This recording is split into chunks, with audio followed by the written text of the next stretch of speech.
Hi everybody! I welcome you to Jade Palace Yangminggong. My name is Eunice, but you can call me Yaya. And today we're talking about the moon goddess Chang'e, her history, her story, and her role in Chinese culture. So let's get started.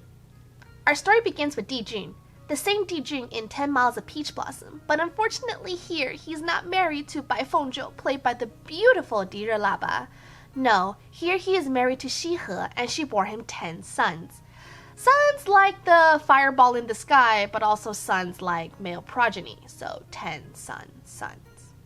Anyways, each day He will wake one of her sons and take him across the sky in her dragon-drawn chariot, while the other 9 stayed behind. However, one day all of the sons decided that they wanted to go together, and the sky was lit up with 10 suns. Jing, unable to convince his sons to set, called for the land's best archer, Yi. With a heavy heart, he gave the order to shoot his sons down, and Yi did just that. With great precision, he shot each one down until one was left to light the sky. As a reward for his heroic deed, Shi Wangmu, or Queen Mother of the West, bestowed upon him the pills of immortality for him and his wife, Chang'e. Jealous, Yi's apprentice, Feng Meng, wanted to steal the pills for himself. In order to prevent him from doing so, Chang'e hid the pills in her mouth. Unfortunately, she swallowed them, and she ascended to the moon, where she resides to this day. Chang'e is the goddess of the moon, but not the moon goddess. Does that make sense? Nowadays, we call her the moon goddess for simplicity's sake, but originally we have another moon goddess, Chang'e. Chang'e is the original moon goddess that we worship in the traditional Chinese pantheon, and second wife to Jing, the same Jing that fathered the 10 sons. Chang'e's role predates Chang'e, as she is first mentioned in Shan Jing, or the Chinese Bestiary, which was most likely written by the first emperor of the Shan dynasty, Yu the Great. However, over time, Chang'e and Chang'e's role and imagery became synonymous with each other, especially since their names were so similar. Other than being the goddess of the moon, Chang'e is also associated with beauty. She is renowned for her pale, milky skin, her hair as dark as night, and her cherry blossom lips. Women often pray to her in order for her to grant us her beauty. The ascension of Chang'e is more specifically known as Chang'e Ben Yue, and in the beginning of this video, I opened with the myth of Chang'e and Yi. This is just one of the many versions of this myth. In some of my other videos, I've talked about some of these alternate versions. They sometimes begin differently. Chang'e and Yi is born as mortal, or Chang'e is banished to being mortal, but they all end the same. One rendition has Yi becoming arrogant after his heroic deed. Yi became emperor after the task of shooting down the blazing suns, and he was regaled as a hero. But the praises went to his head. Chang'e, his wife, seeing how tyrannical he was with his subject, feared how much worse he would be as an immortal. So she stole the pills of immortality to save her subjects, and fled to the moon when Yi tried to shoot her down. The more circulated myth is that Chang'e is selfish and she was sick of being mortal. She was originally immortal, but was banished to the mortal realm by the Jade Emperor, just because she broke one of his precious porcelain jars. Harsh, I know. So once Yi received the elixir of immortality, she took him for herself and ascended to the moon. There technically is no right or wrong myth. Everyone believes in different versions. It just depends on what you were told growing up. I grew up with the myth that Chang'e was selfish, while I know other people grew up with the more romantic one, so there is no right or wrong myth. Historically, Chang'e's role and figure is a little hard to pinpoint. We just know that her story intertwines with Yi's. Yi's story takes place in the beginning of the Shan dynasty. Historically, he was the leader of the Youqiong Shi, or the Qiong people. As a reward for his deeds, he was given the title Yuzu, or the leader of Yu, and was allowed to become regent to Taikang, the 3rd ruler of the Shan dynasty. He would later be deposed by the 5th ruler, Shan of Xia. Unfortunately, while Hou-Yi's role in history is documented, Chang'e not so much. We just know that she is Hou-Yi's wife.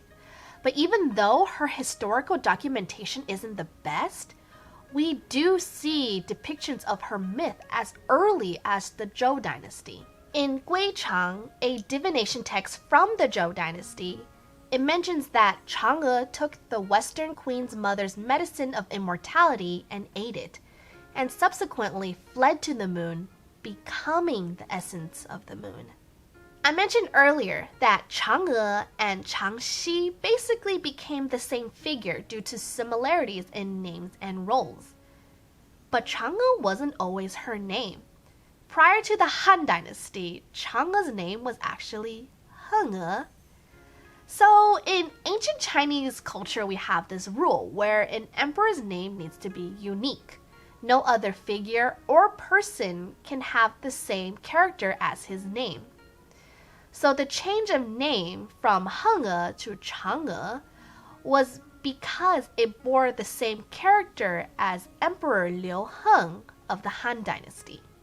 As a note, in some stories, Chang'e is turned into an ugly toad as punishment for her selfishness. But this could possibly be in relations to older ancient myths like the ones seen in Chu Ci, which are a series of poems from the Warring States era. In one poem, it talks about how there is both a rabbit and a toad on the moon pounding away medicine for the immortals. The most notable holiday that Chang'e is associated with is none other than the Mid-Autumn Festival. Since this is a holiday where we celebrate the moon, it comes at no surprise that Chang'e also takes the spotlight. While this holiday does predate her myth, a lot of the traditions that we partake in during celebrations may be due or based on the aftermath of her ascension.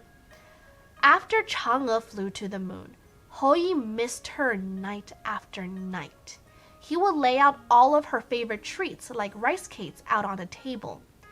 Every night he would gaze upon his bride in the heavens until the day he died.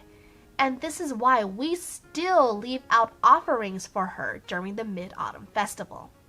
As I've said before, Chang'e is a huge part of our culture, and we can see this as she is often depicted or referenced in literature, media, and so on.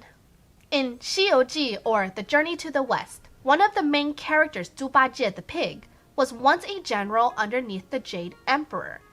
However, he kept on flirting with and making advances at a very unhappy Chang'e. As punishment for his lewdness, he was banished to the mortal realm, where he accidentally inhabited the fetus of a pig. There are also superstitions with Chang'e as well. One superstition that I grew up with is that you don't point at the moon. If you point at the moon, you will offend Chang'e and she will cut your ears in your sleep. To this day, I do not point at the moon. And I swear, every single time I accidentally point at the moon, I wake up with cuts on my earlobes. Unsurprisingly, her name also comes up a lot in regards to space. And please excuse me as I read the next example off my phone because I couldn't memorize the transcript. Chang'e was mentioned in a conversation between Houston Capcom and Apollo 11 crew just before the first moon landing in 1969. Ronald Evans. Among the large headlines concerning Apollo this morning is one asking that you watch for a lovely girl with a big rabbit. An ancient legend says that a beautiful Chinese girl called Chang'e has been living there for over 4,000 years. It seems that she was banished to the moon because she stole the pill of immortality from her husband. You might also look for her companion, a large Chinese rabbit who is easy to spot since he is always standing on his hind feet in the shade of a cinnamon tree. The name of the rabbit was not reported. Michael Collins replied, "Okay, we'll keep a close eye out for the bunny girl."